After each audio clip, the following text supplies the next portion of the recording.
In last session, we have completed chapter 3 and we discussed how there are many grades of people who approach the Supreme Personality of Godhead.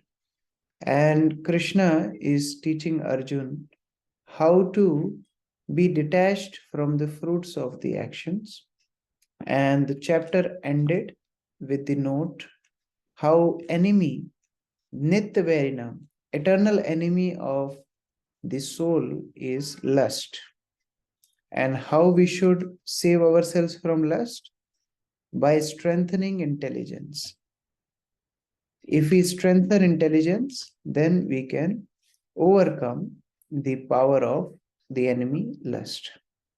So, our next chapter is on the same note. Now, that strengthening knowledge, strengthening intelligence comes from spiritual intelligence or transcendental knowledge. So, the next chapter is transcendental knowledge. In this chapter, Krishna presents transcendental knowledge by which one can be protected from the bondage of lust. Krishna describes how he personally gave this knowledge to the great kings in the past so that they can educate their citizens and they can guide the society accordingly. In previous chapters, Krishna has already described about karma, nishkam karma, dutiful detached work, which is said to attain jnana. The goal of nishkam karma is to attain jnana. You remember that part where Krishna told that if we artificially renounce the world, then it will not work.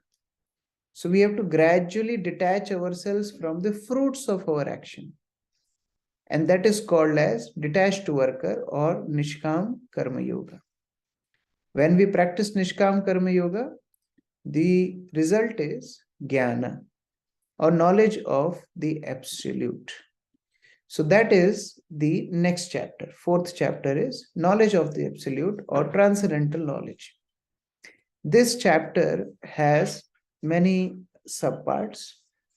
Krishna starts with the description of how he gave this knowledge in the past.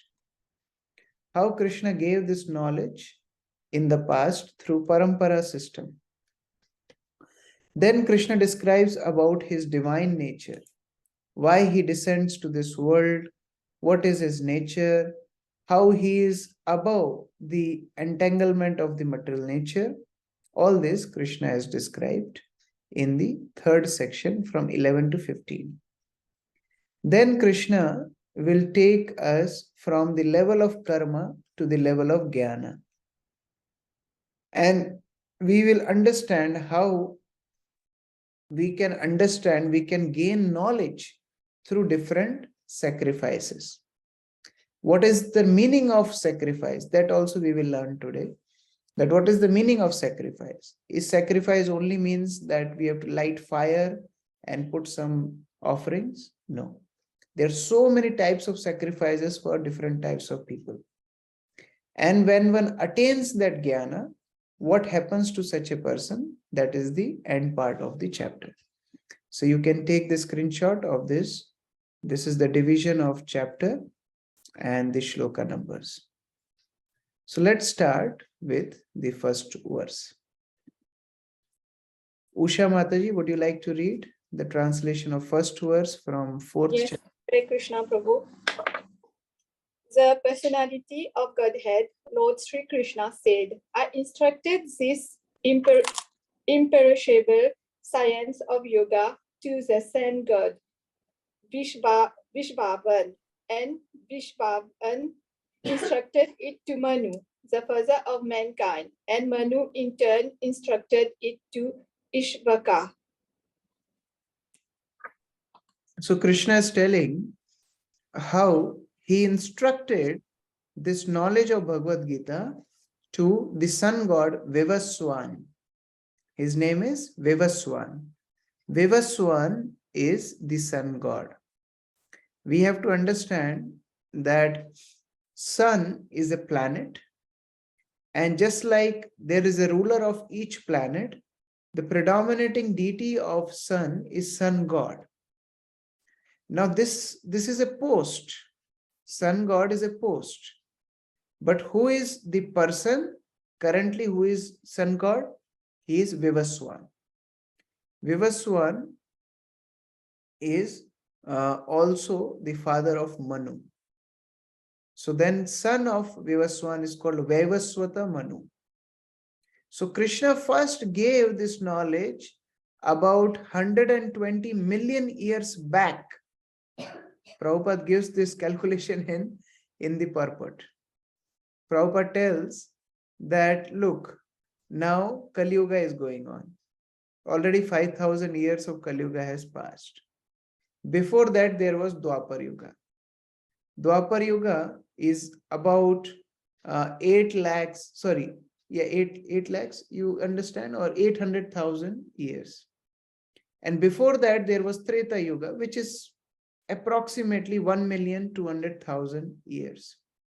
So if you add all that, that becomes around 2 million. So before 2 million, there was Ikshwaku in Treta Yuga, before the starting of Treta Yuga. So Manu gave knowledge before that. That means in Satya Yuga. So it goes much before.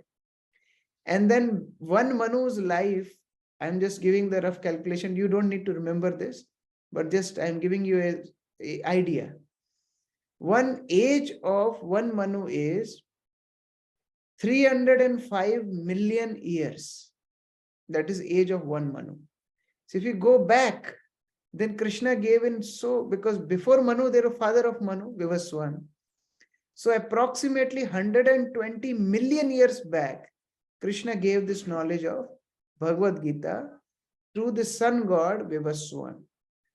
Sun is the king of all planets, and Vivaswan is the controller of sun.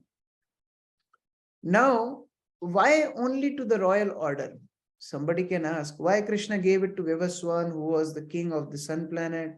Then Vivaswan gave it to Manu, who is the leader of the Manavas, the human beings.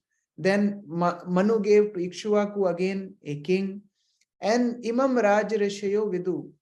This knowledge was given to the kings. Why to the kings? Anyone would like to answer? Why this knowledge of Bhagavad Gita was given to the kings?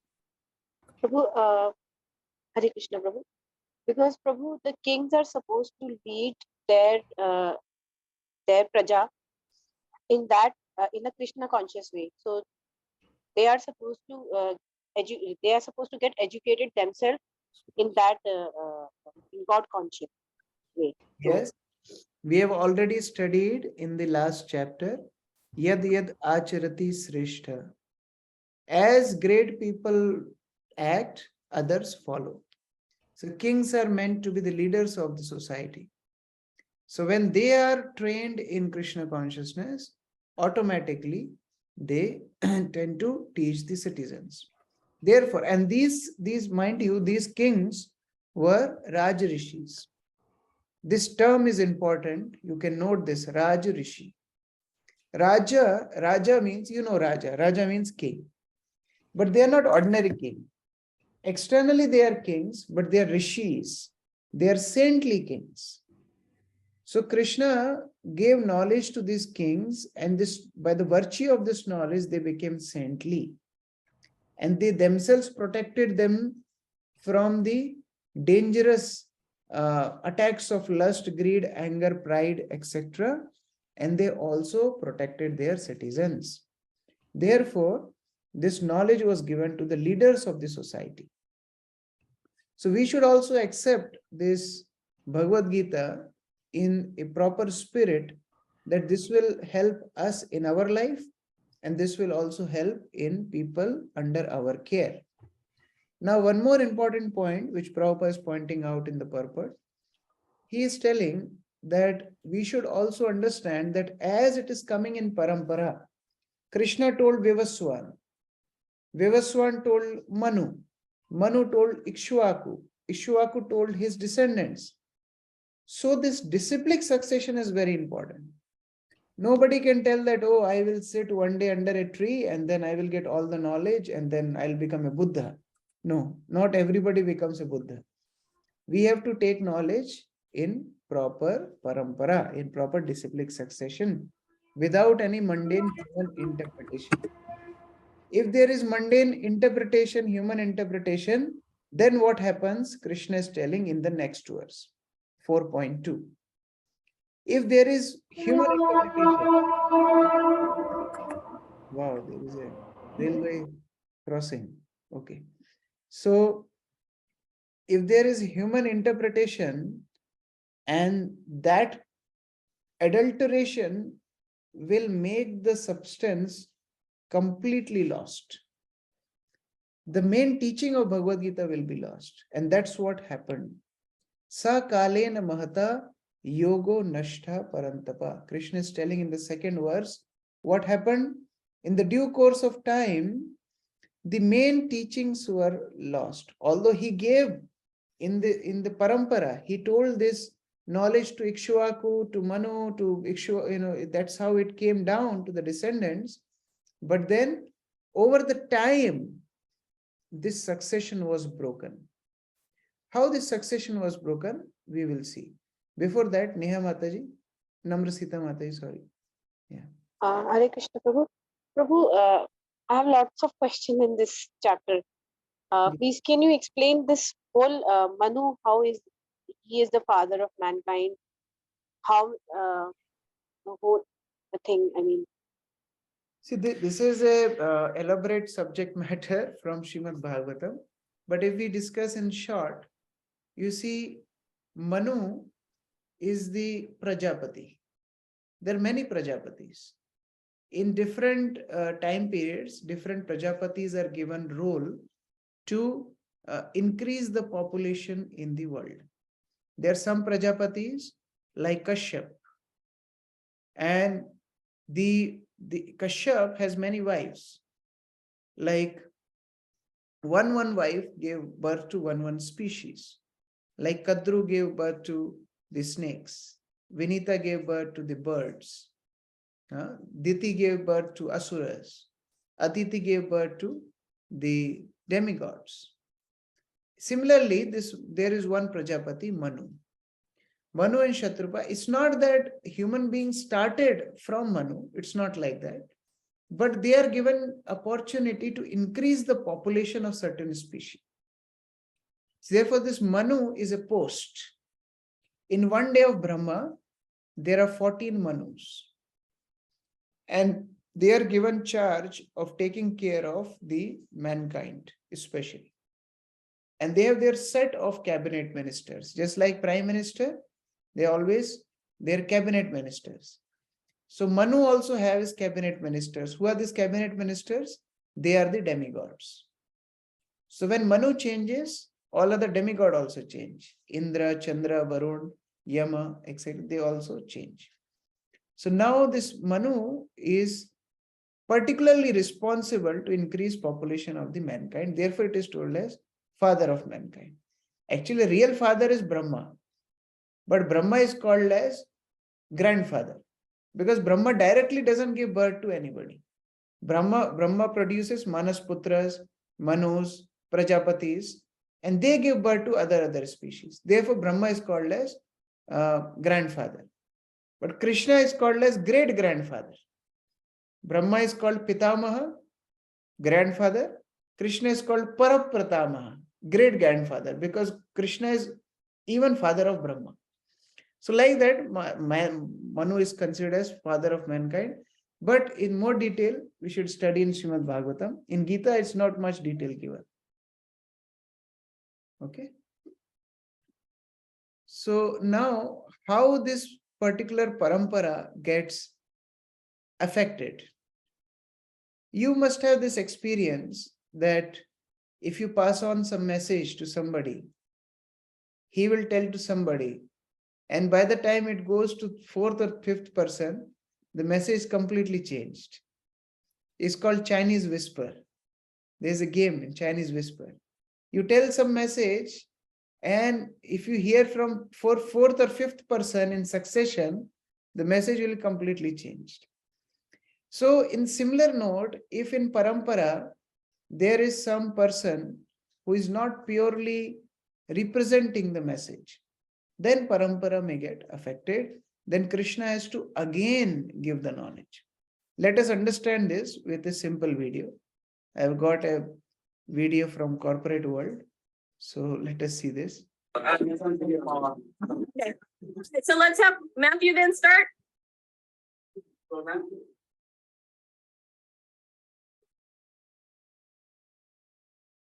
So the game is, they are standing in a row. The first person will do one act, and the second person has to repeat the act to the third person. Third person has to repeat the act to the fourth person. And the purpose of this activity is, whatever act this first person is doing, the last person in the chain should get the same message.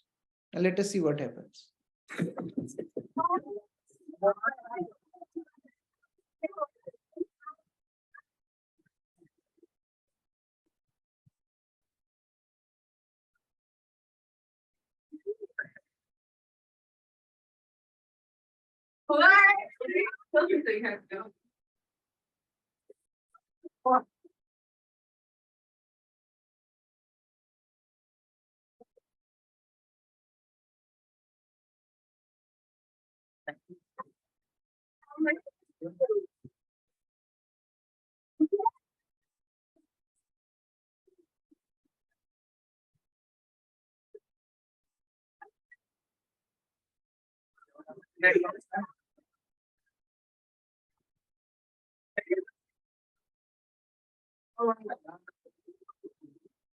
Oh no, it's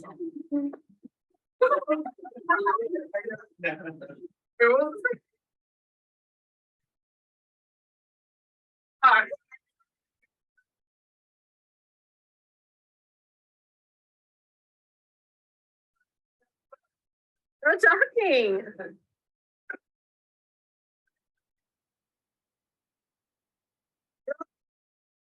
Okay, so what do you think it is? Okay. And let me get a picture of what the word was or the sentence was.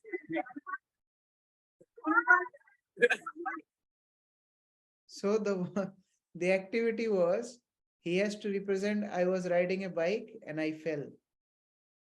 And you see what was the end product. This is what happens in long time. Sa kalena mahata. Due to the influence of time, sa kalena mahata yoga nashta parantapa. So in course of time, the succession was broken. Therefore, the science as it is appears to be lost. See, as soon as the original purpose was scattered by the motives of different commentators, there is a need to reestablish the disciplic succession. There will always be some people who will be having ulterior motives, and they may change the subject matter altogether. Therefore, Srila Prabhupada, he named his Bhagavad Gita as Bhagavad Gita as it is. No addition, no subtraction. Prabhupada told in the end days in 1977, he called all his disciples one day, and Prabhupada told that just do what I did. If you cannot expand, at least maintain what I have given. No addition, no subtraction. Prabhupada repeated this many times. No addition, no subtraction. Because if you do that, then yoga nashta parantapa. Sakalena mahata yoga nashta parantapa. We can imagine, like you have seen the railway track. In the railway track, if there is little slight deviation, say just 1 millicentimeter, what will happen? Over 1,000 kilometers, that gap will increase. Or imagine the distance between sun and earth. If sun comes 1 feet closer to earth, what will happen? If it goes 1 feet farther than earth, what will happen? So there's slight things, but over the time, the parampara will get lost. Now, who will come to reestablish this? Who will come to fix it? Sometimes the Supreme Lord himself comes. Sometimes he sends his avatara incarnations, or sometimes he sends his bona fide representatives. They come and they fix this. Therefore, there is need of giving this knowledge again and again. Krishna has to give it again and again. It's not the first time Krishna is giving this knowledge of Bhagavad Gita. But the need of giving it again is because over the period of time, the parampara was broken.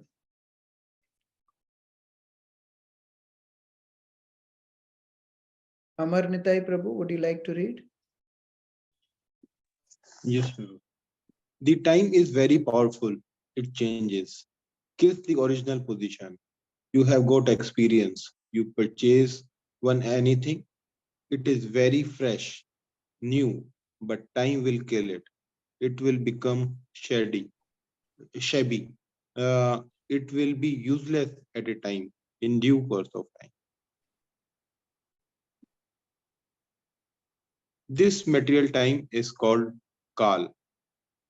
This Kal is also another form of Krishna.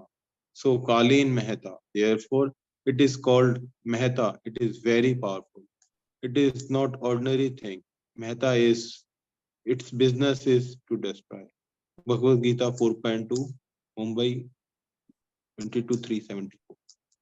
Kal, one meaning of Kal is time. Another meaning of Kal is death. And both are the same thing. Because time, the feature of time is to kill slowly. Like if you keep an apple, you leave it for 2 days, what happens? The time is killing the apple. We ourselves, we celebrate our birthday, but what is happening? Ayur harati vai punsam. With passing of each day, our ayur harati, time is actually stealing our age. We are actually dying every day. So this is the work of time. Time is mahata, very powerful, and the work is slowly things dwindles in the material world. Anupama Mataji, would you like to read? Yes, Prabhuji. 5,000 years ago, it was dictated by the Lord himself that the disciplic succession was broken, and therefore he declared that the purpose of the Gita appeared to be lost. In the same way, at the present moment, also there are so many editions of the Gita, but almost all of them are not according to the authorized disciplic succession. Since there is a great need of an edition of Gita in English, as it is received by the Parampara, disciplic succession system, an attempt is made herewith to fulfill this great want. Bhagavad Gita, accepted as it is a great boon to humanity. Purport 4.2. It's not an old bygone age problem, but still the same problem. How the parampara message is lost. So many commentators, they will give commentary on Gita. They'll give commentary on Bhagavatam. And they will use the exactly same verses to push their own agendas. So Prabhupada is telling, therefore, there is need of propagation of the message as it is, received by the parampara system. Now, Arjuna may ask, why are you choosing me to give this knowledge? I am not sun god. I am not powerful as some sun god. I am not as famous as Manu. I am not the ruler as yet. I have to fight the battle. Why are you giving me this knowledge? Why are you choosing me to give this knowledge? Krishna tells in the 3rd verse, because you are my devotee. Venudhari Prabhu, would you like to read the translation of 3rd verse?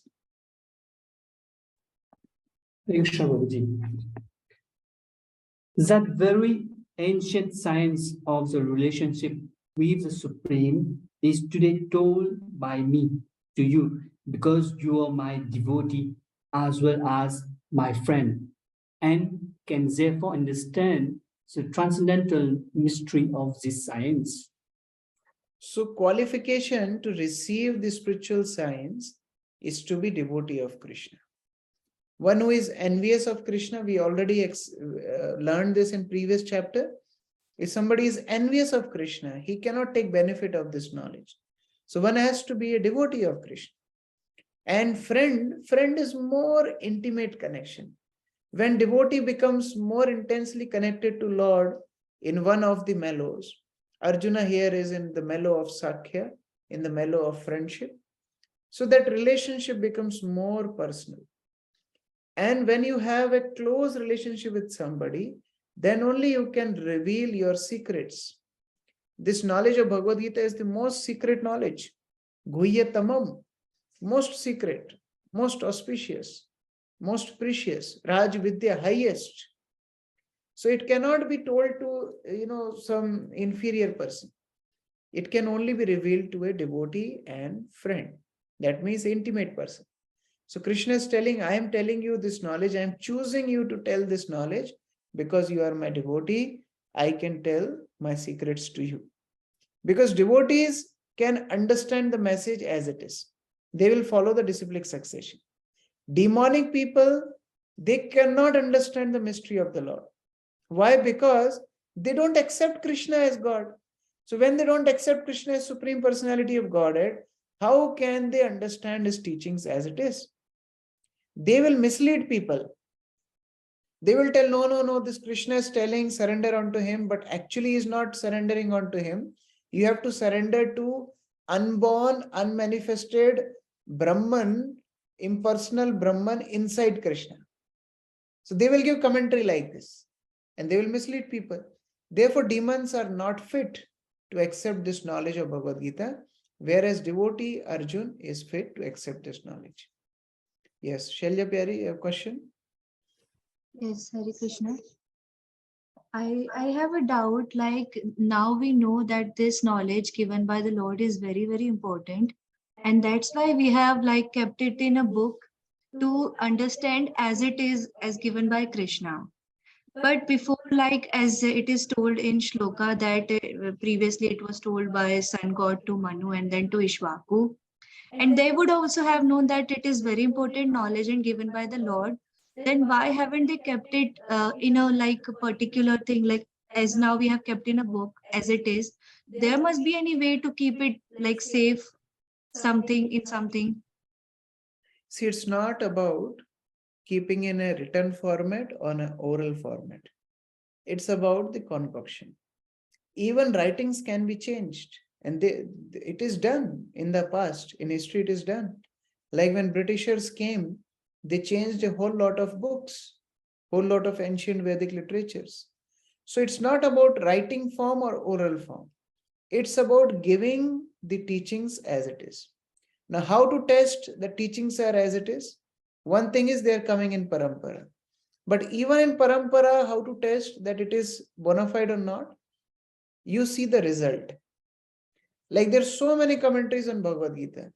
How many people are becoming devotee of Krishna? But Prabhupada's Gita has started revolution all over the world. That is the symptom that yes, this passage is pure. So we understand the purity of a message by seeing the effects. Like Arjuna at the end of Bhagavad Gita, completely surrendered to the Lord. That whatever now you will tell, Karishye Vachanam Tava, whatever you will tell, I will do that. Is that feeling coming to people after reading so-called Bhagavad Gitas? So that means the purpose is defeated. So therefore, it's not about writing form or oral form, because previous ages, people used to be Shrutidhar. They used to remember just by hearing. So they never needed a written format of the books. But now we need written format of the books. Now tomorrow, if somebody uses the same cover of Prabhupada's Bhagavad Gita, but changes the pages inside, then what will happen? So the main thing is keeping the purity of message. That is the main purpose. And Krishna is giving the hint. Krishna is telling that who can preserve the message? One who is a devotee of Lord. Because one who is demonic, he wants to deride the existence of God. He wants to get rid of the all concept of God, because they are envious. So those who are devotees of Lord, they have love and surrender for the Supreme Lord. They can only preserve the teachings of the Supreme Lord. Yes, Sudevi Mataji. Yes, Hare Krishna Prabhuji.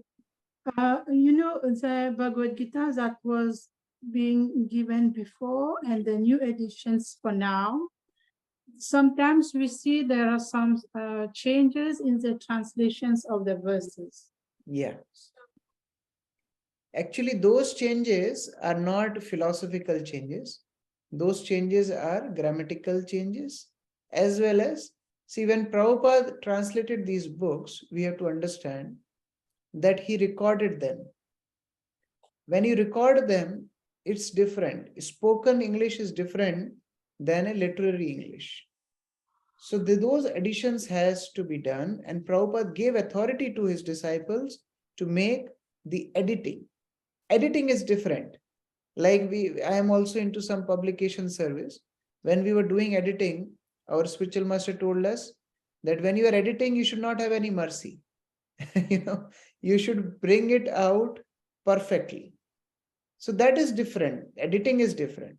But changing the subject matter means, did the new edition of Bhagavad Gita is telling us to worship Lord Shiva?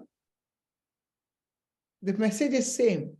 Is a new edition of Bhagavad Gita of Prabhupada telling us to chant some Ganesh mantra? No. The purpose remains the same. The teachings remains the same. Just like Srila Prabhupada, just for example, in ancient scripture, the example is given of a chariot and chariot driver for body and soul. How Prabhupada presented it? Car and driver. He replaced chariot with car, and he replaced the chariot driver with car driver. Why he did that? To make it more understandable for people. The purpose of teachings is same, but this is adjustment of presentation. So Prabhupada gave right to his disciples, especially the chosen disciples, to do this editing work, and as a service they have done it. But as the world is full of so many fault finders, there are some people who propagate this, and they confuse ISKCON devotees by telling that no, Prabhupada books are changed. Actually, they are not changed. Those who have some sense of editing, they can compare both books and they can see that it's simple editing work done. So when you do editing, you have to make many adjustments to make the presentation more acceptable and appealing. But that doesn't mean that they have changed the main message of Bhagavad Gita. Like when you see conversations of Srila Prabhupada, conversations are as it is because that is spoken English. But when you come to the books, books have to be edited properly. Yeah? Yeah, thank you, Prabhu. Okay. So now, after Krishna clarifies that why he is giving him the knowledge, Arjuna is asking a very nice question. Now, this question, of course, it's not for Arjuna himself. Arjuna was knowing that Krishna is Supreme Personality of Godhead and he can give this knowledge to Vivaswan. But Arjuna is asking these questions for those people who may claim in future to become, who may claim that Krishna's teachings are not bona fide, or who may claim the eternal nature of Krishna. So Arjuna asks the question in the 4th verse. Okay, let me see. Braj Seviki Mataji, would you like to read? Yes, Prabhuji, Hare Krishna. The sun god Vivasvan is senior by birth to you. How am I to understand that in the beginning you instructed this science to him? It's a very nice question because Krishna was Arjuna's friend and they were seeing each other since a young age. Now Arjuna is asking that Vivaswan is like he was born millions of years back. And you are telling you gave knowledge to Vivaswan and we both were playing together. How I can understand this? Then Krishna clarifies the difference between his birth and the birth of normal living entities. Here, Krishna officially establishes his supremacy. He will do that in the subsequent chapters in detail, like 7th chapter, 10th chapter, he will tell that in detail. But here, Krishna is officially starting to establish his authority. Krishna is telling, Bahuni me vyatitani janmani tavarcharjuna tani aham ved sarvani natvam vedha parantapa. Kripalu Keshavi Mataji, would you like to read the translation?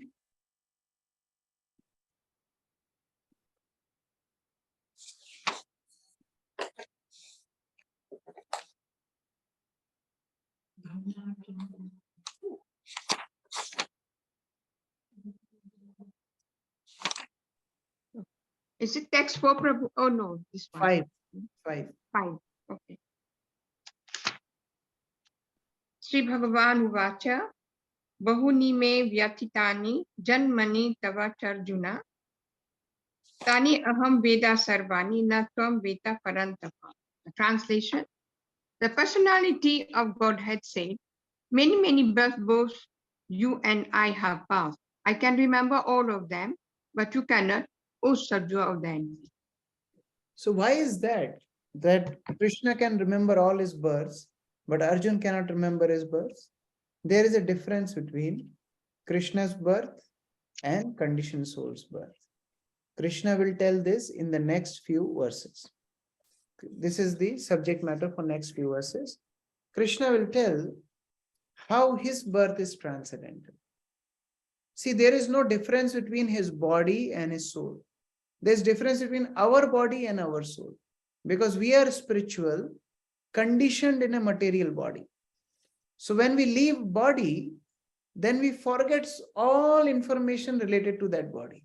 Some people may remember some memories from past life, that is special case. But generally, we forget all informations of the previous body. There are many Krishna's eternal devotees like Arjun, they are not conditioned souls, but they also forget by the influence of internal energy of Lord. Because Krishna has to do pastime. So if they remember all their previous lives, they can't enact like a conditioned soul. Arjuna is enacting like a conditioned soul, because Krishna wants him to act like that. Otherwise, how he will tell Bhagavad Gita? So they forget. But Supreme Lord Krishna, when he comes, when his incarnations come, their body is a spiritual body. So whatever cognizance they have in the spiritual world, they maintain the same cognizance here. So therefore, Krishna doesn't forget. So in the previous incarnations, Krishna may have given that knowledge. Arjuna may be present at that time in some form, but he will forget that. Even now, Krishna is indicating that I am giving you the knowledge of Bhagavad Gita. Suppose you take another birth, you may forget this also, because you are conditioned. You are enacting, like Arjuna is not conditioned, but he is enacting like a conditioned soul. But Krishna will not forget. Therefore, his birth is Divyam. His birth is completely transcendental. Pratima Mataji, would you like to read? Quote from Srila Prabhupada. Hare Krishna Babuji. The living entity forgets everything due to his change of body. But the Lord remembers because he does not change. He is Sachidananda Badi. He is not forced to change his body. He comes by his sweet will and he goes back by his sweet will. But when we come, we are forced to take a body, and then without our will also we have to leave this body. So therefore, we are conditioned, but Lord is not conditioned. Sachidananda Prabhu, please read. How God can forget? If you forget, then you're not God immediately. There is no other argument. God cannot forget. God remembers always. The Mayavadi philosopher says that I am God, now I am under illusion of Maya. I have forgotten myself that I am God, and by meditation I shall become God. This is all nonsense. Nobody, God cannot forget himself. Then he is not God. Prabhupada is so sharp. He just catches it, like, how can God forget? Here Krishna is telling, I never forget. But Mayavadi philosophers, they say, no, I am God, you are God, but we are under Maya now. When we'll become pure, we'll again become God. This is nonsense. God is all powerful. If forgetfulness can overpower the Supreme Lord, then the power of forgetfulness is greater than Lord. It cannot happen. Rather, Krishna tells in 15th chapter, Matta smritir jnanam apohanam cha. From me comes knowledge, forgetfulness, and remembrance. So from Krishna, forgetfulness comes. If forgetfulness can only overpower Krishna, then how God can become God? Like one time, one ISKCON sannyasi was traveling in flight, and he was sitting on the aisle seat. And there was a so-called God from India who claimed himself to be the God. He was sitting on the window seat. Now, on the conversation, they came to know each other, and ISKCON sannyasi introduced that, okay, I am from ISKCON, and this is our philosophy. We believe that Krishna is Supreme Personality of Godhead. According to the Vedic scriptures, we understand that. So he was explaining this person. But this person who was claiming himself to be God, he started to speak, okay, well, you accept Krishna as God, but actually I am God.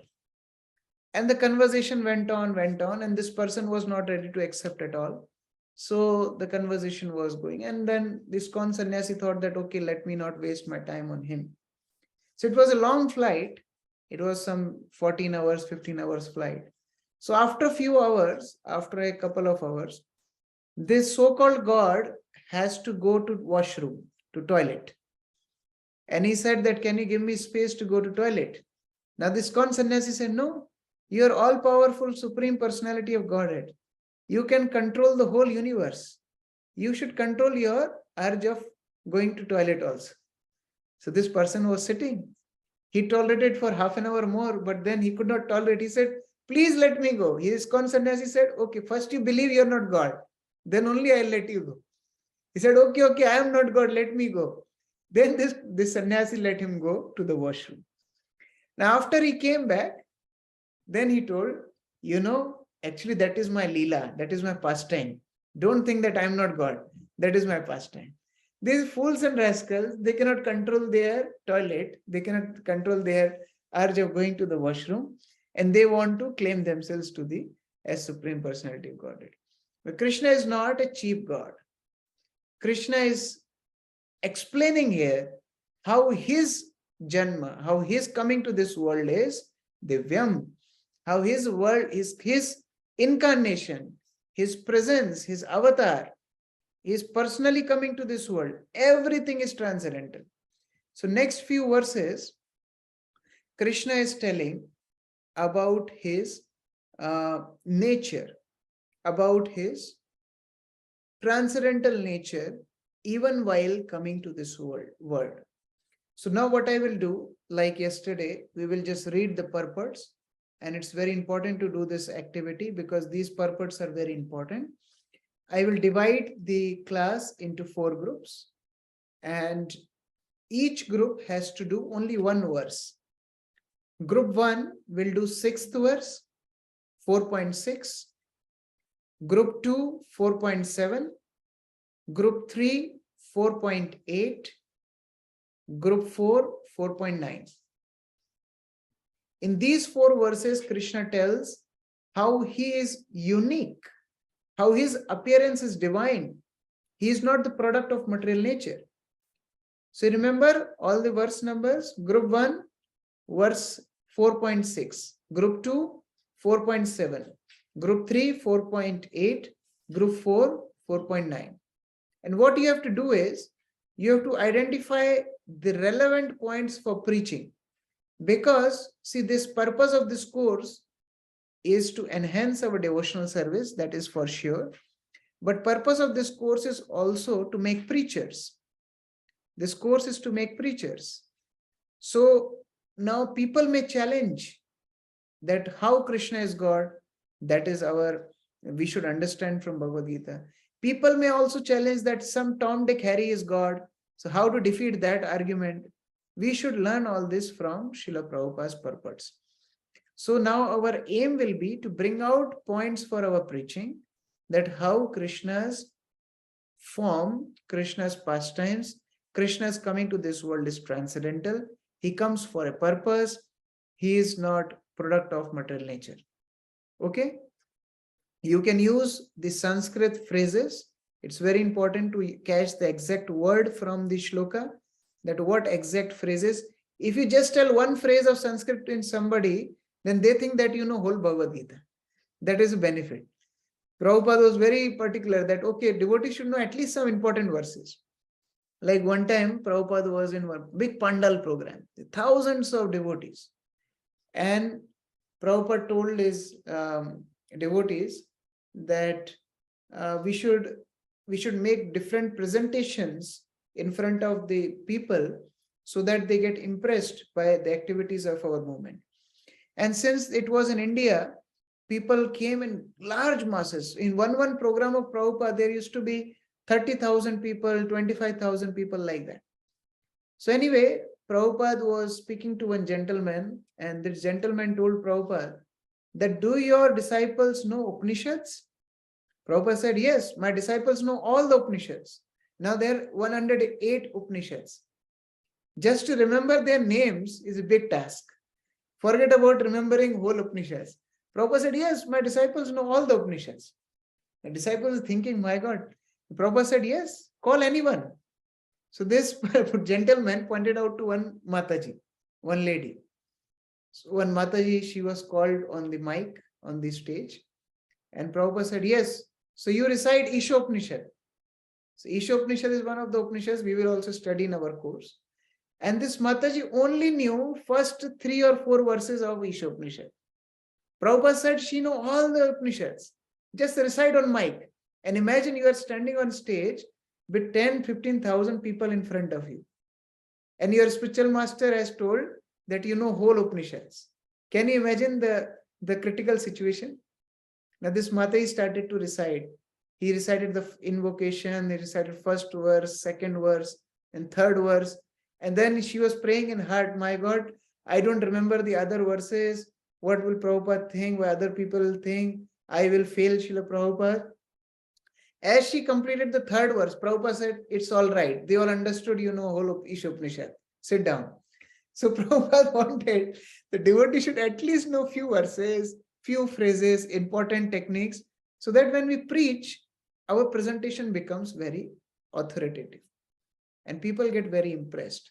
So when you present, you take help of the Sanskrit phrases also, take points from the purports, take 10 minutes. But, first thing you should do is select a speaker. When you go in your room, select a speaker. This is the first step. Second step, take only 5 minutes to read and spend other 5 minutes for discussion. So you set the clock, just 5 minutes for reading, because just one purport, and 5 minutes for discussion. Okay? So I'm dividing the room. And those who are sitting with videos off, you tell in your team, in your room, you call their name again and again and take their inputs first. Okay? So I'm making the breakout rooms. Okay. Okay. You can join your rooms and one verse starting from 6th verse, 6, 7, 8, 9. We have to cover one verse each group.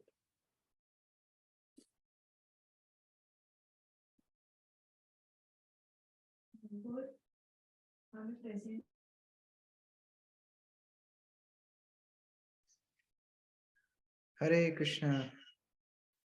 So team 1.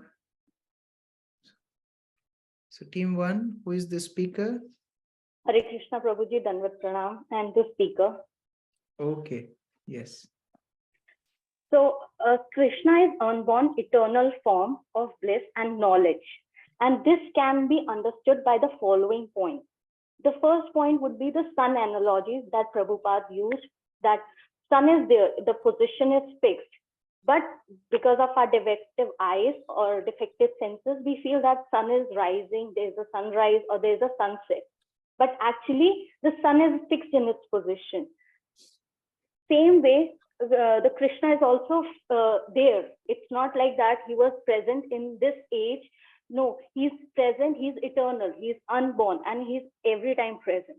The second point would be, I would like to quote a verse 2.13. Dehino asmin yatha dehi kumar yovnam jara tatha dehanta prapti dhiras tatrana mohiyati. As the embedded soul passes from one body to, as the embedded soul continuously passes from boyhood to from boyhood to youth to old age. Similarly, the soul also passes from one body to another body. A sober person doesn't get bewildered. This happens with us, but it is not the case with Krishna. He is like he comes into this earth, he comes into this material nature with his own body. It's not like that his bodies are different. Like for our living entities, the body is different. So third point, I would like to quote also Sarvarupa. I forgot to mention Sarvarupa, that he comes in his own form, one form only. The third point I would like to quote is that we don't see a picture of Krishna as old, because he's never old, right? He sticks to the youth age. We see the young picture, we see the birth picture, we see everything, but we never see an old picture, because he is God. He never gets old. But Mayavadi philosophers say they are God, but actually they are not God. If they are God, how can they are deteriorating, right? How their age is deteriorating, how their knowledge is deteriorating. Like we remember just one, we can't remember one day thing also. If I ask somebody, they will take time. Even I will take time to recall. But it's not with Krishna, like Krishna mentioned in the above verses also, that he remembers every birth. Same with same is not with us. So we can't claim to be God. The last point I would like to quote is the superhuman activity that Krishna performs on the earth, like he killing of the demons, Govardhan Leela. You also explained us the Govardhan Leela, that it is not possible for us to hold such a big hill on our just little finger, but Krishna does it. So this, all the points claim that man can't be God. Thank you, Prabhuji. Yeah, very nice presentation. And Srila Prabhupada's purport, the beauty of Prabhupada's purport is he'll make things so clear and so easy to understand and preaching oriented. All these points which Prabhupada gave, these are very helpful in our preaching. Prabhupada, like the analogy of sun. See, sun rises and then sun sets. But that doesn't mean sun dies. Sun is not visible to our eyes, but sun is there somewhere other part of the world. In the same way, Krishna is telling that I am unborn. It's not that I am born like other conditioned souls. And my body is imperishable. We already saw this in the previous teaching, that how Krishna doesn't forget anything, which implies that his body is imperishable, his body is spiritual. And he comes Sambhavami Atma Mayaya. This is the most important part of this verse. Sambhavami, I come, Atma Mayaya, by my own Maya, by my own energy. He chooses his parents. Do we choose our parents? Otherwise, everybody will choose Bill Gates or Ambani in India. They will be born there. No. We don't choose our parents. We may choose our wife or husband, but then we cannot choose their habits. We cannot choose how they will treat us. Anyway, Krishna can choose his parents. Krishna can choose his village. Krishna can choose his form. If Krishna wants to come as a boar, and how Krishna comes as a boar, he comes from the nose of Brahma. From our nose, what comes, we know. But Krishna can come from the nose of Brahma as an incarnation. Krishna can come out of a pillar as Nrsingadev. Sambhavami Atma Mayaya. So all these are uniqueness of Krishna's appearance, which implies how a living entity is different from the Supreme Lord. Like one thing is, Supreme Lord remembers all his births, but living entity cannot remember. Second thing is, he doesn't change his body doesn't deteriorate, as Mata is also telling. Like one time Prabhupada was in South India, and there was a famous Baba. Now also people worship him, although he's not there now. He has curly hair, big curly hair, and a black spot on his cheek, and he's old. People claim he is God. So one of his followers came and asked Prabhupada, Prabhupada, do you know him? Do you know such Baba? Prabhupada said, no, I don't know. Prabhupada knew, but then Prabhupada said, I don't know. Can you show me his photo? So this follower was carrying his photo all the time. So he showed Prabhupada his photo. And Prabhupada looked at it and said, no, he cannot be God. Why he cannot be God? Such an old and ugly person, how he can be God? Krishna is Nava Yovanam. He is always youthful. So his body is never deteriorates. Then Krishna, when he comes to this world, he does many extraordinary things, which a common living entity cannot do. Like Mata, you are sharing example, lifting Govardhan hill. Forget about lifting hill. Just to lift one glass of water for 2 hours is not possible for us. You lift a glass of water for 15-20 minutes, that is also difficult. Forget about lifting Govardhan hill. So all these are different logics, and they are very much the facts that Krishna is not a conditioned soul. He comes Atma Mayaya. He comes by his own will, his own Maya, his own energy, his own mercy. So that is the difference between Lord and a living entity. Now a question may come that why Lord appears and disappears? Okay, he comes out of his sweet will. But why he comes, why he again goes back? Why do he appear? When do he appear? What is the time? What is the frequency? What is the purpose? That is described in the next verse. So let us hear from team 2. Who is the speaker? Yes, Krishna Prabhu, I am the speaker. Yes. Yes, you are surely there. You remember everything by heart. It's the contrary for me, Prabhu. Yes, so the verse I will be talking about is 4.7, Yada Yada Hi Dharmasya. So the first point that we discuss is how the Lord incarnates. So it is mentioned that the Lord incarnates by his internal potency. And this is indicated by the word used is Shrijami. And the meaning of this word is that the Lord is not created a bone, but manifests out of his free will, as per his free will. And we will see that text 4.6 also mentions about Ajo. Ajo means unborn.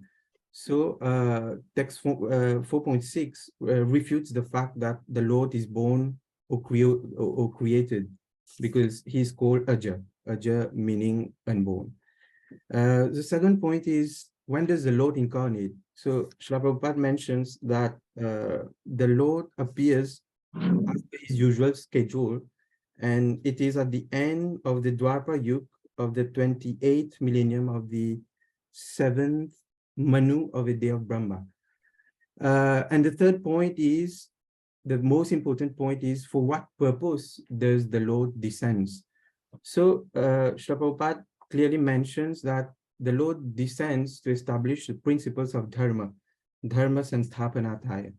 So Srila Prabhupada takes reference from a verse of Srimad Bhagavatam, Dharmam tu Shakshat Bhagavat Pranitam. So he says that the purpose of the Vedas is to establish such principles under the order of the Lord, and the Lord directly orders. It is a direct orders of the Supreme Personality of Godhead to establish the principles of dharma. And what is the highest dharma? The highest dharma is to surrender unto the Lord. And the fourth point is that there are certain truths about the incarnation of the Lord. So the Lord comes with a mission. For example, the Lord Buddha, he came with the specific mission to establish Vedic principles of non-violence. And the second point is that it is sanctioned, it is mentioned in the scriptures, and it is a criteria to accept. It is also a fact that the Lord can appear anywhere, not only on Indian soil. And he speaks as per his audience, and it is clearly mentioned, Srila Prabhupada uses the word higher and lower mathematics. And the last point is the common mission of his incarnation is to lead people to God consciousness, and to arouse Krishna consciousness in people, and to make them obey to the principles of religion. Thank you, Prabhu. Hare Krishna. Thank you, Prabhu, for a nice presentation and covering the points from the purport. This verse is quite popular. People remember this verse, even non-devotees, they remember this verse, especially those who have seen Mahabharat serial in television. It's very famous. Yada yada hi dharmasya. Yada yada means whenever there is decline in religion and there is rise in irreligion. Abhyuthanam adharmasya and dharmasya glanir. So when these two things happen, then Krishna tadatmanam srijami aham. Krishna himself comes. Now the purpose of avatar, you can take screenshot of this chart. This is not in the notes. So avatar, when does he appear? Krishna tells, whenever there is decline in religion and there is increase in irreligion. And he has a specific mission, like Shrutidhar Prabhu was telling about Lord Buddha. He has a specific mission that he has to stop animal slaughter. So he came for that mission. Chaitanya Mahaprabhu has a mission to propagate Sankirtan movement. So like that, they're different incarnations.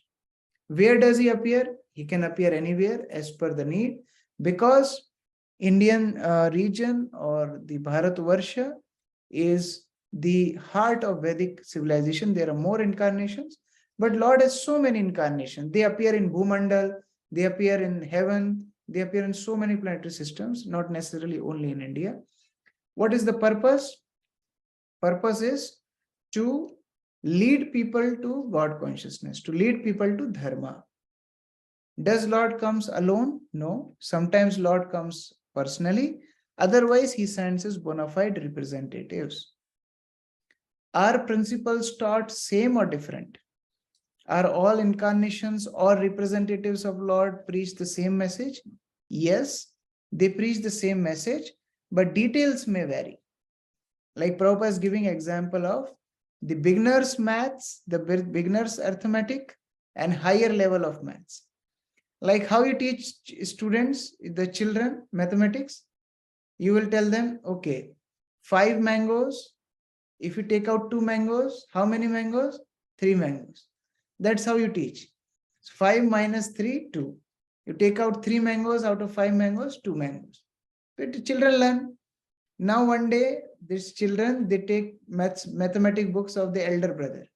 There it is written, 2 minus 5 is equal to, then they will say, this is printing mistake. How can 5 mangoes go out of 2 mangoes? It's not possible. Yes, we can make mango shake, but we cannot take out 5 mangoes out of 2 mangoes. That is not possible. So then this person will say, no, this is printing mistake. It's not printing mistake, it is higher mathematics. So in the same way, the fight on the name of different religions is because the different levels of understanding, the same principles, but details may vary as per time, place, and circumstance. Now, Krishna has told, use the word dharma here. So we have to understand what is dharma. Dharma is the principles mentioned in the Vedas. As per this purport, that is dharma. And what is the purpose of the Vedas? Purpose of the Vedas are to establish the instructions of the Supreme Personality of Godhead. So in short, dharma means dharmam tu sakshat bhagavad pranitam. This phrase is very important. You can mark this phrase. This is very important for preaching. Dharmam tu sakshat bhagavad pranitam. People may argue that, okay, you have this dharma, I have this dharma, I have decided to follow this, you have decided to do that. What is the difference? This is difference. Dharmam tu sakshat bhagavad pranitam. You cannot decide what is dharma. I cannot decide what is dharma. The words of the Supreme Lord, that is dharma. Whatever Supreme Personality of Godhead has told, that is dharma. So this is the basic definition of dharma. Yes, Saurabh Prabhu. Hare Krishna, Prabhuji, in the last slide, the last point, if you can explain once again. Okay, let me do that. Yeah, this one, higher principles of religion begin with Varnashram. Yeah. So see, like devotees are honest. There's this moral value. Devotees speak truth, this moral value. But we cannot say that anybody who speaks truth is a devotee. Anybody who is honest is a devotee. So real principles of religion starts with Varnashram. When person engages in the service of Lord as per his guna and karma. So that is the beginning of higher principles of religion. Otherwise, there are so many religions, like some religion may teach that, okay, you help your neighbor. That is also a religious principle. But that is not a higher religious principle. Somebody may tell that, okay, you don't disrespect your parents. This is also maybe one injunction of the religion. But that doesn't mean that is higher principle of religion. This is moral conducts. But real principles of religion starts with Varnashram. When person engages in some Siddhir Haritoshanam, for the satisfaction of the Lord, when we engage our propensities, our guna and karma, then that particular level of understanding is the higher principles of religion, and then it grows. Then it grows to the direct devotional service. Then in devotional service, there are different rasas. There are so many grades of understanding, but it starts with Varnash. Okay? Yeah, Namra Sita Mataji.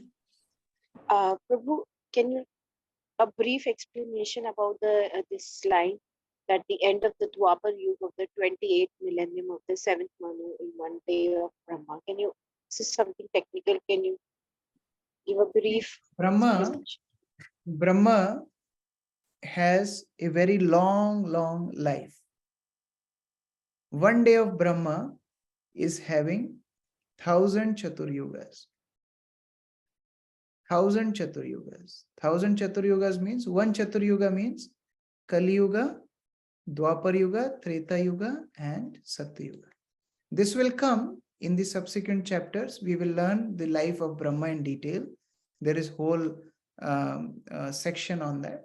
But I'm just telling it in brief now. It will come in future sections. So this one day of Brahma is divided into 1,000 Chaturyugas. Now these 1,000 Chaturyugas are further divided into 14 Manvantaras. So each Manvantara has 71 Chaturyugas, 71, 72. There's some time for, change of Sandhya time also. So sometimes some say 71, some say 72. So they are further divided into 14 Manvantaras. Now Krishna comes in the middle of it. 7th Manvantara.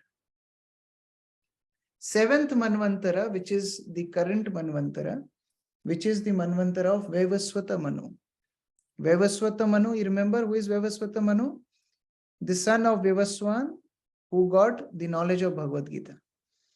So this particular Manvantara, how many yugas there should be? There should be 71 Chaturyugas, right? So 28th cycle of 7th Manvantara is the current cycle which is going on. And this particular Dwapar Yuga, Krishna comes personally. Now, personally means in other Dwapar Yugas, Krishna's expansion comes. Vasudev comes. But original avatari Krishna, the source of all incarnations, he comes just once in a day of Brahma. So that is described by Prabhupada in the purport. This little technical, I am again saying, it's a whole section on it. We will study in detail the life of Brahma and Chaturyuga Manvantara. It will come in subsequent slides. Okay. Okay, so team 3, who is presenting? Extra Prabhu, it's me, Yashodanandan, who will be presenting. Yashodanandan Prabhu. You are Yes. the original avatari who comes in once in a day of Brahma. No, you are not avatari. Krishna is avatari. You are his servant. Yeah. So yes, please continue. Yes.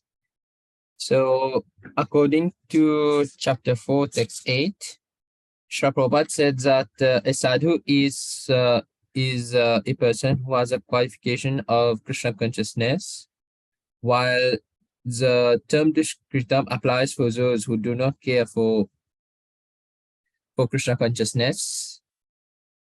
And also, avatars are situated in the spiritual world, and when they descend, they are called avatar. Incarnations are situated in the spiritual world, and when they descend in the material creations, they are called avatars. There are 6 types of avatars, and Krishna is a fountainhead of all of them. Srila Prabhupada has also said that persons who are mundane educated, however, if he is not Krishna conscious, he is foolish, while those who are not even educated or not even well cultured, but he is Krishna conscious, he is deserved to be called a sadhu.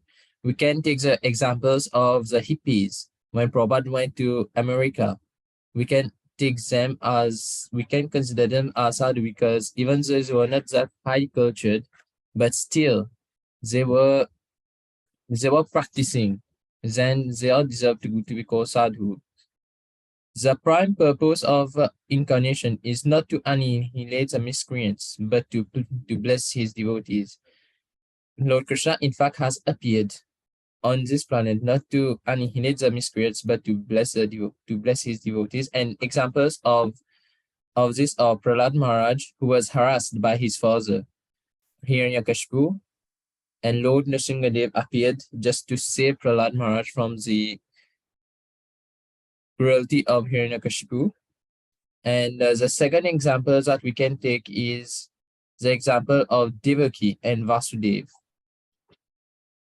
Lord Krishna has appeared on earth to kill Kamsa and also to help them from the cruelty of Kamsa. However, we should note that in Kali Yuga, Krishna has not appeared to annihilate the miscreants, but to deliver them, as Lord Chaitanya Mahaprabhu, by spreading the Hare Krishna, the holy name. Yeah. That's it, Prabhuji. Very good. So this verse particularly tells the purpose of Krishna's appearance. Paritranaya sadhunam vinashaya cha dushkritam. He comes to rescue the sadhus. He comes to rescue the devotees. And to vinashaya cha dushkritam, to kill the miscreants, to annihilate the miscreants. And by doing that, what he does? Dharma sansthapanartha. He again reestablish the principles of dharma. Sambhavami. Bhavami means Lord comes. Bhavami is like the third person speaking. Like I come myself. Sambhavami. I come. Yuge yuge. Every age, every yuga. So like that, the primary reason actually is to do pastimes with his devotees. To kill demons, Krishna doesn't need to come. He's sitting in the heart, he can block one artery and that will cause heart attack in Hiranyakashipu, Hiranyakshi, anybody. He doesn't need to come for that purpose. but he comes to do pastime with his devotees. Now, as Yashodanandan Prabhu was telling, that how the difference between sadhu and demons, the devotees and demons. Devotees are in Krishna consciousness, they are engaged in the service of the Lord, and Krishna comes to rescue such devotees like Prahlad and Devaki. But those who are demons, they are not serving Krishna. They are lowest of the mankind and they break the principles of religion. Therefore, Krishna comes to annihilate the demons and save the devotees. Yes, Saurabh Prabhu. Hare Krishna, Prabhu. Prabhu, I just have one question that it is said that like Hiranyakashipu, when God kills him, he was immediately liberated. Now, when the Lord is coming, when the God is coming, is to save the sadhu, and the second is to kill the demons. But that demon is now. So my first question is that liberated. So that is actually he's saving the demon, because otherwise he will go into cycle of births again and again. But he's liberated. Second, my question is that in this context only, he is the father. God is the only father of that demon. Because he's the seed giving father for all the souls. So then how is it that so then how is that father he's killing to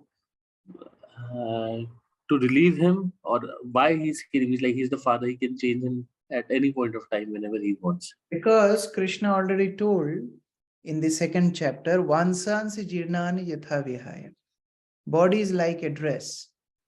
Like suppose if a small child, he is playing in the garden and he meets with the accident.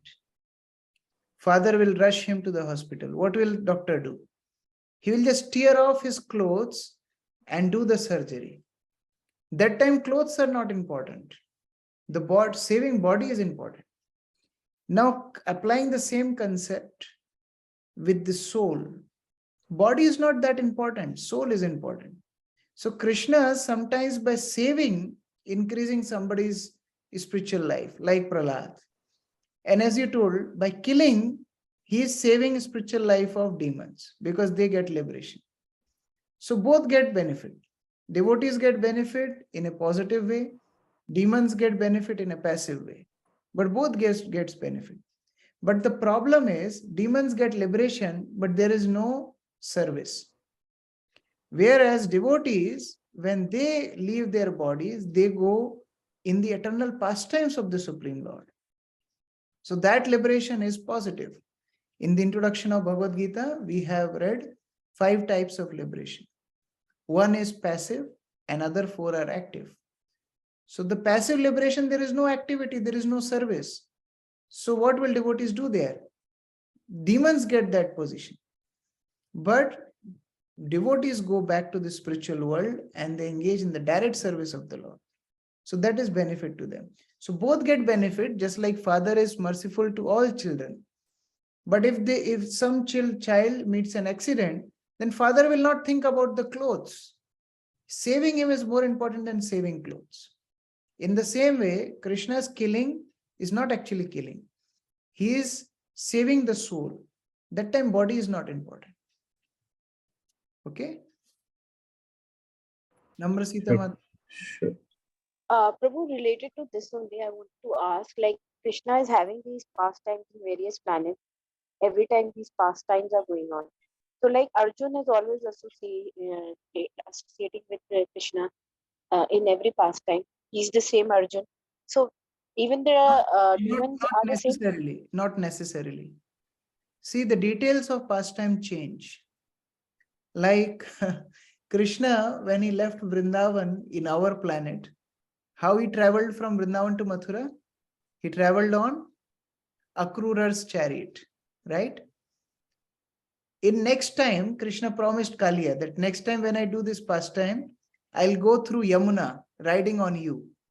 So he promised Kaliya that I'll ride on you. So details change in different, places, different pastimes. We are reading pastimes of Krishna, which are collection from different kalpas, different bhumandal, different universes. They are just collected and told to us as a sample. But that doesn't mean Krishna's pastimes are limited to that. Maybe Krishna is telling Gita to Vivaswan, and that is recorded in some other planet, where Vivaswan is asking question and Krishna is answering. That is also possible. But we have got this version where Arjun is asking, Krishna is answering. So details may change in pastime, not necessarily same characters may be there. Right. So Prabhu, these demons, when they get liberated, that means they don't come back in the pastime of Krishna because they have got liberated. Some other Hiranyakashipu comes. It's not a hard and fast rule. If Krishna wants them to participate, they come. If Krishna doesn't want them to participate, want to take some other characters, Krishna takes some other characters. Because see, from Brahmajyoti, there's possibility of coming back. So it's not that they get permanent shelter. It's temporary liberation, after all. That Brahmajyoti, they can come back. And if Krishna wants, even from spiritual world, pure devotees come to enact in the pastimes of the Lord. So it's on dependent on Krishna's sweet will. Therefore, he's saying, Sam bhavami atma mayaya. By my own energy, I decide how I will come, how will I act to my pastime. It is free. Okay? Okay, yes, Hare sorry. Krishna. Prabhuji, so when God says that it is by his own energy, so every energy is his own. So what? So when we say Atma Maya, that means it's internal energy. Internal energy. Atma Maya means internal energy. Like suppose you have a restaurant and we go and eat at your restaurant. So we will say that today we got food from Saurabh Prabhu. That is nice. But one day Saurabh Prabhu cooks himself and feed us. Then what we'll tell? Today we got food from Saurabh Prabhu's own hands. That is Atma Maya. Everything is Krishna's energy. But when he acts with his personal, internal energy, that is Atma Maya. That is internal energy. Okay? Yes. Shrutidhar Prabhu?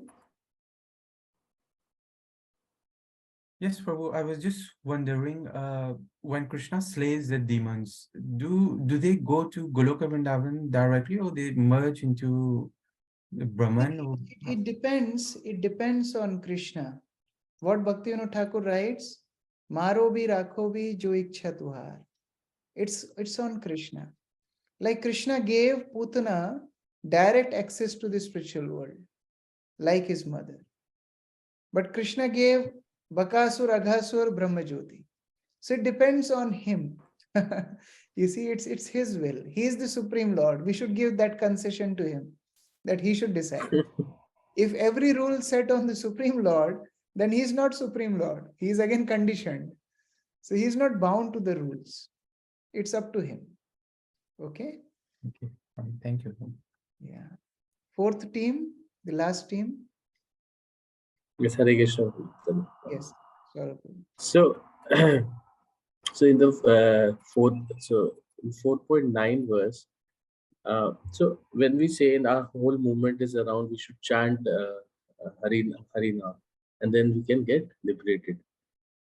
And even if this is also, I would say this is also what Krishna is saying, that even Krishna is saying that even if one person knows the transcendental nature of my appearance and activities, he does not take birth again on this material world and attains my eternal good. So this is actually this is a proof of what is taught in our mission, that Krishna is telling the same thing again. And during our discussion within the group, Arun Prabhuji also shared that when he visited some of his relatives, and they teach that Krishna is the normal being, and it's just like us normal human being. And Prabhuji used this verse, and they were very impressed by this. So on a preaching application, yes, it is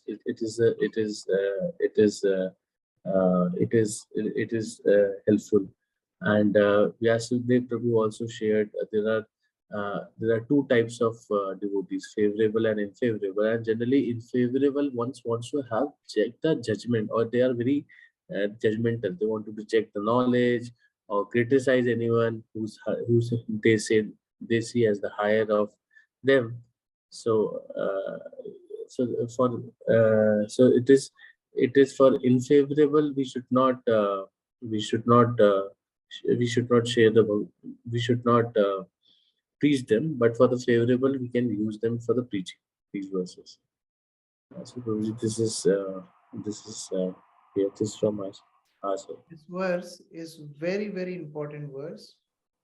I would say one of the most quoted verse by Srila Prabhupada is one of the favorite verses of Srila Prabhupada. He would quote this verse many, many times.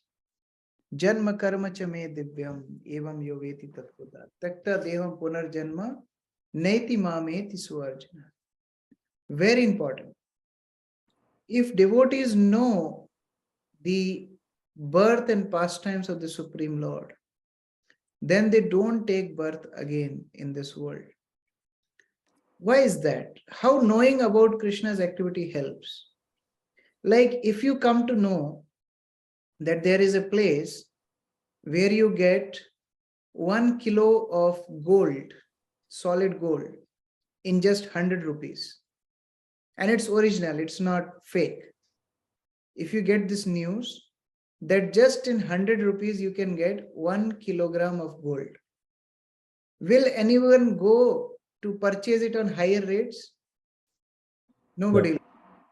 In the same way, once we come to know that Krishna is divine nature, his divine pastimes, his divine activities, his divine dham, will we trade for the material world? Will we want to come to the material world? No. We will see that how this material world is full of miseries, and we want to go back to that eternal abode where the Supreme Personality of Godhead is there with Divyam Janma and Karma, where his activities are transcendental, his form is transcendental.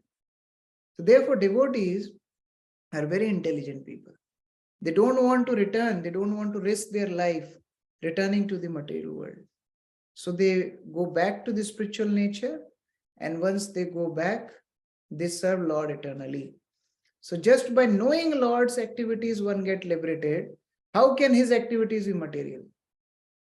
How can Lord be bound to the conditioned life when just by knowing about his activities, one can be freed from conditioned life?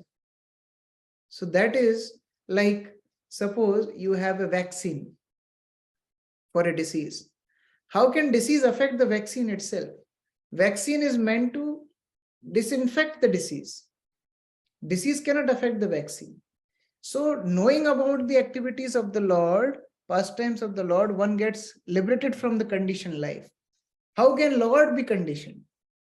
So this verse is very, very important, and we'll continue from here tomorrow at the same time. So this chapter is very important. I'll request devotees to kindly read beforehand, so it will help us to discuss it in a given time. Yes, Saurabh Prabhu. Hare Krishna. Prabhuji, I have one question. That it is said that during the Mahabharata, when Arjuna was taking a bow, was fighting with the Karn, then he got that a kind of, I don't know how to call it, but he got that feeling that he's doing all the things. And later on, Krishna, God told him that it was me, because I was there, that Karn's arrow didn't affect him much, or Rath didn't affect the Rath. So how is that? Because Arjun was the devotee, pure devotee of the God, and then also he got that feeling that he is doing something, but see, actually all these devotees, eternal associates of Lord, as we discussed today, they enact a pastime under the spell of Yogamaya. They forget. Imagine if Yashoda remembers that Krishna is Supreme Personality of Godhead. How can she chastise Krishna? How can she run around Krishna to bind him with a grinding mortar? She can't enact the pastime. So Krishna's Yogamaya does that to enact the pastime. And through his devotees, Krishna teaches the common people. So Arjuna is not proud, but Arjuna is acting like that under Yogamaya so that we don't become proud. We learn from him. So that is the main purpose. In fact, whole Bhagavad Gita Arjuna is asking, he is not asking for himself. He is a pure soul, but he is acting under the spell of Yogamaya to teach the conditioned souls. And for millions of years now, people will be benefited by this conversation. So that is the feeling. It's not that Arjun gets affected. It's for setting an example for others that how we should not think that we are the doers. Sure. So it's Yoga Maya, not the material energy. It's a Yoga Maya. Your devotees are not affected by material energy. Okay. And Prabhuji, one more question is that if somebody says that chanting Harinam increases the love of Godhead, which is okay, but if somebody says that it doesn't cut your karmas, or it is doesn't cut your karmas that you have already done, you have to live with that, or you have to bear that. So how can we, what should be our response in that case? Actually, the Padma Puran says this is a offense to the holy name. What is the eighth offense? To consider the holy name as one of the ritualistic activities. Ritualistic activities does this, cutting the karma and things. But holy name is Krishna himself. One time, one devotee was giving lecture in front of Srila Prabhupada. Prabhupada used to tell his senior disciples to give lecture in front of him to train them. And this devotee made a point that Krishna is in his holy name. Prabhupada stopped him. He said, wrong. Krishna is not in his holy name. Krishna is holy name. There is no difference between Krishna and holy name. So now when Krishna tells in Bhagavad Gita, Aham Tvam Sarva Papebhyo Mokshishyami Ma Sucha, when you take shelter of Krishna, there is no sinful reactions. In the same way, devotee who takes shelter of the holy name, how can sinful reactions can affect him? So all these are supported by scriptures. Like Padma Puran tells that you can give that reference. You can give reference of the verse Nam Chintamani Krishna Chaitanya Rasa Vigraha Purna Shuddha Nitya Mukta Abhinnatmak Nam Namina, which establishes how name of the Lord and Lord himself are non-different. And then you can give reference of Bhagavad Gita, Sarva Dharman Paratajya Mamekam Sharanam Braja, that how we take shelter of Lord means taking shelter of the holy name, and there is no sinful reactions to such a devotee. So like that, in Bhakti Rasamrita Sindhu, Nectar of Devotion, we will study this in detail, that how devotee is not affected by sinful reactions. Then why he suffers with diseases and things, we will see in Nectar of Devotion. What exactly happens. Okay? Sure. Thank you. Hare Krishna. The Prabhupada ki jai, Samaveta Bhakta Vrinda ki jai, Bhagavad Gita as it is ki jai. Hare Krishna.